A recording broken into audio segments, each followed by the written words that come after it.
The only way I can describe Torchlight 2 is that it's a Diablo clone. And by Diablo clone, I mean it just copies the zones as well in the same order. It doesn't even diversify itself or anything. Allow me to explain. First, you have Kandurus, which is where Tristram is. Then Anarok, which is where Luke Lane is. Then Kyrgyzstan, which is where Kurist is. And then you have Hell, where the Pandemonium Fortress is. And they're all similar.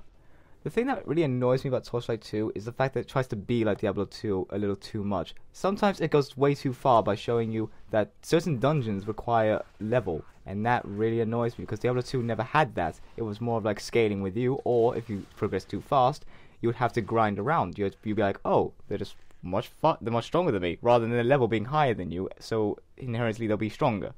Torchlight 2 has something I like to call the bar system. Now the bar system works this way for the Berserker, which I played as mainly. Once you hit enough enemies and your bar is full, you turn into Berserker Mode. And Berserker Mode allows you to have every one of your attacks for 6 seconds or more, if you talent spec into it, to be a critical strike no matter what. However, once I got to Berserker Mode, I didn't really feel like I was doing that much damage to them, because the game doesn't indicate that you're doing damage to them the same way Diablo 3 does. That being, once you attack something, there's a little health bar right above its head that shows you it's lost some health. Torchlight 2's story isn't really that engaging. In fact, it's actually quite boring. I can't remember that much about the story. I mean, all I can remember mainly is the main plot of it, which is basically a guy is corrupting everything and you have to stop him because for some reason you have to. However, I'm very sure that if I played the game with some friends, I would probably have a better time.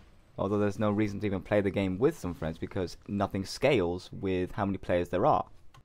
But then again, the game doesn't cost that much. It's actually half the price of Diablo 3, and you can still have a lot of fun, but just play with some friends because it's one of those games that you probably should play with your friends.